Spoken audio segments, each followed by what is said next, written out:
Avant de plonger dans cette histoire incroyable, pensez à vous abonner à la chaîne et à activer la cloche. Ici, chaque récit a quelque chose à dire, et vous ne voudrez pas en manquer un seul. New York, la ville qui ne dort jamais. Les gratte-ciel scintillaient sous la pluie fine qui tombait depuis le crépuscule. Les lumières des panneaux publicitaires reflétaient sur les trottoirs mouillés, transformant la ville en un kaléidoscope de couleurs froides et artificielles. Mais dans ces lumières et ce faste, il y avait des invisibles, des âmes oubliées, des vies brisées, des cris étouffés par le vacarme incessant de la métropole. Marcus Jefferson, 22 ans, était l'un de ces invisibles. Depuis 2 ans, il errait dans les rues, survivant grâce aux restes trouvés dans les poubelles et aux dons occasionnels des passants compatissants. Sa mère était morte lorsqu'il avait 14 ans, son père avait disparu dans le tumulte de la vie, et depuis, il n'avait que la rue pour famille. Pourtant, malgré la misère, il avait gardé un cœur alerte et des yeux qui percevaient la vérité derrière les façades dorées.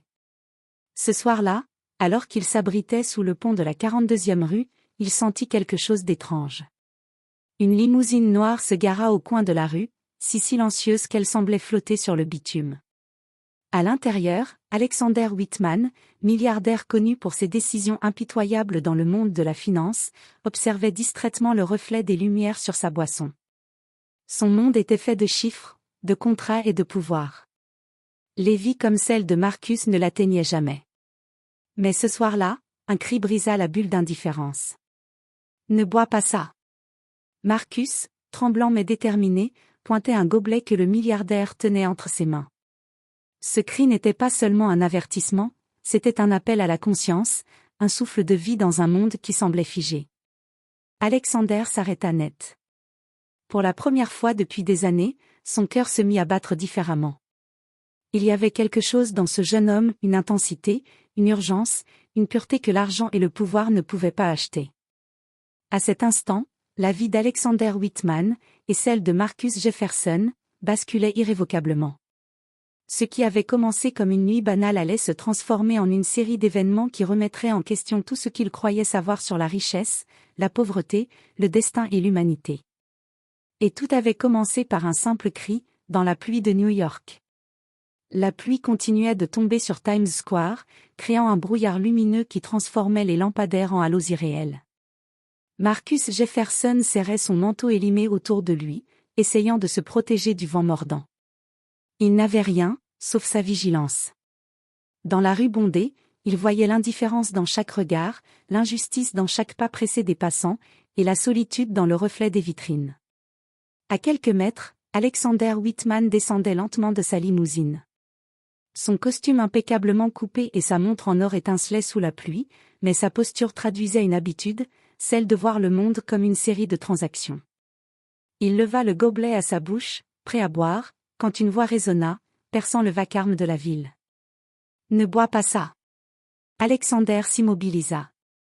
Ses yeux se croisèrent avec ceux de Marcus. Le jeune homme tenait un petit thermos qu'il avait trouvé dans une poubelle, et d'une main tremblante mais déterminée, il pointait le gobelet du milliardaire. « Pourquoi je ne devrais pas ?» demanda Alexander, surpris par la véhémence du jeune homme. Marcus inspira profondément, les mots sortant avec une urgence qu'il n'avait jamais ressentie. « Ce que tu tiens, ce n'est pas de l'eau. Il y a quelque chose dedans. Tu pourrais tomber malade, ou pire. » Alexander haussa un sourcil, incrédule. Un sans-abri lui dictait ce qu'il devait boire. Normalement, il aurait ri, aurait ignoré l'alarme.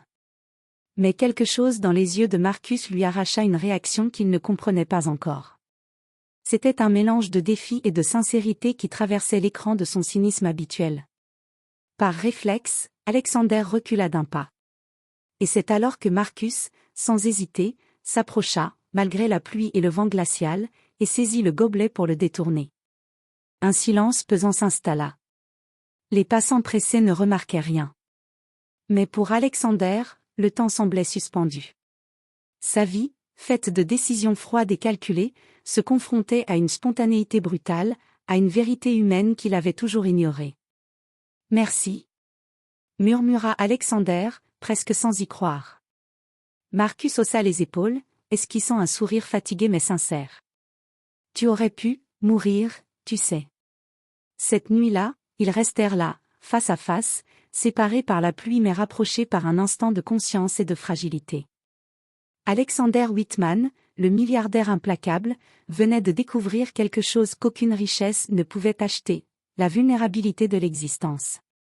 Et Marcus Jefferson, le jeune homme sans abri, venait de frôler un pouvoir qu'il n'aurait jamais imaginé, celui de sauver une vie, même celle d'un inconnu au sommet du monde.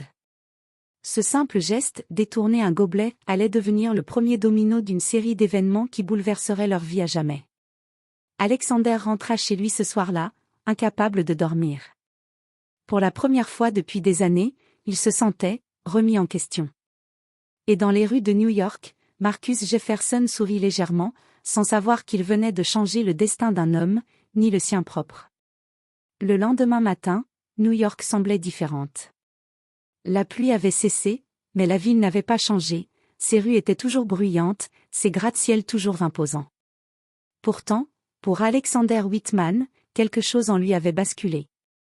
Il ne pouvait pas oublier le regard intense de Marcus Jefferson, ce jeune sans-abri qui avait osé le défier et lui sauver la vie. Alexander était assis dans son bureau vitré au sommet de l'une de ses tours à Manhattan. Devant lui, des piles de dossiers et des écrans clignotants montraient le monde des affaires dans lequel il régnait sans partage. Mais pour la première fois depuis des années, il ne voyait pas ces chiffres. Il voyait Marcus. Il ne pouvait pas se résoudre à le traiter comme un simple inconnu.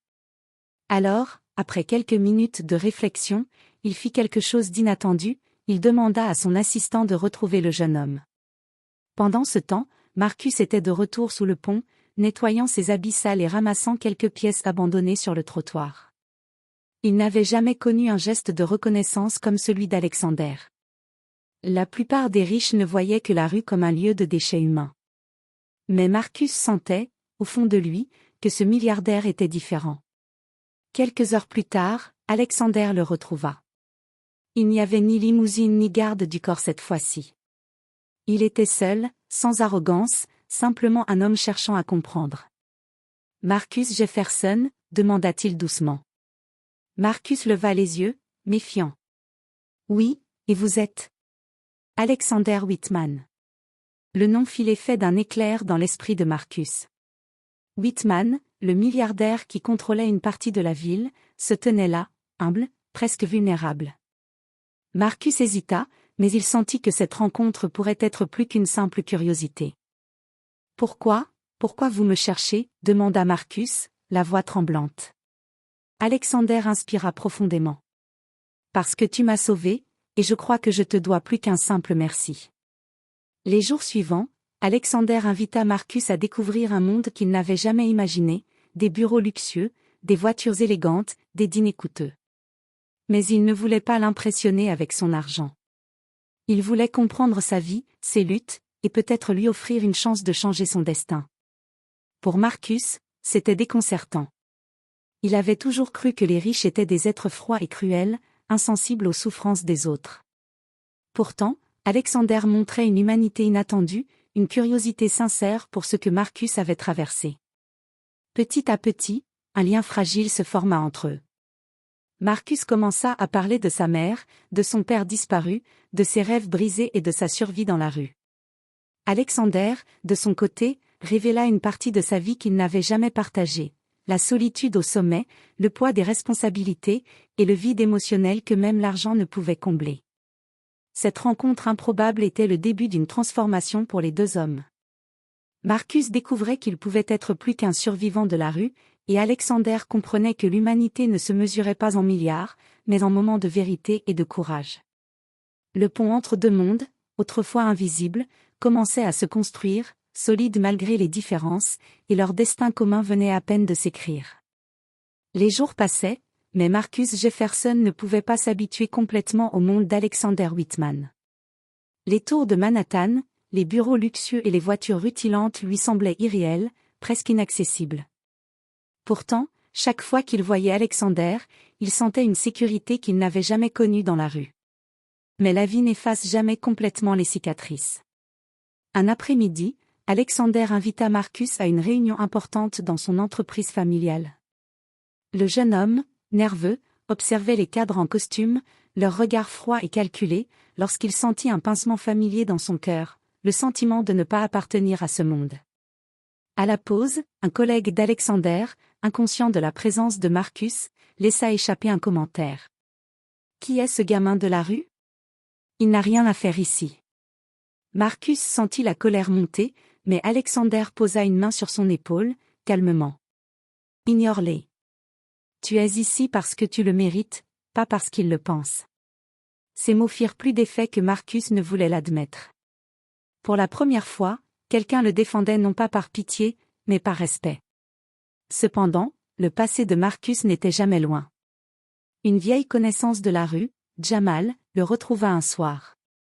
Jamal vivait dans des conditions encore plus dures que Marcus et voulait l'entraîner dans des affaires illégales pour survivre. « T'as oublié d'où tu viens, frère ?» lança Jamal. « Non, Jamal, mais j'ai décidé de ne plus vivre dans la rue, » répondit Marcus, avec une fermeté qui surprit même Jamal. Cette confrontation rappela à Marcus les nuits froides, les humiliations et la faim constante. Il comprit que même avec Alexander à ses côtés, il ne pouvait pas échapper à son passé. Mais cette fois, il avait un allié puissant et sincère.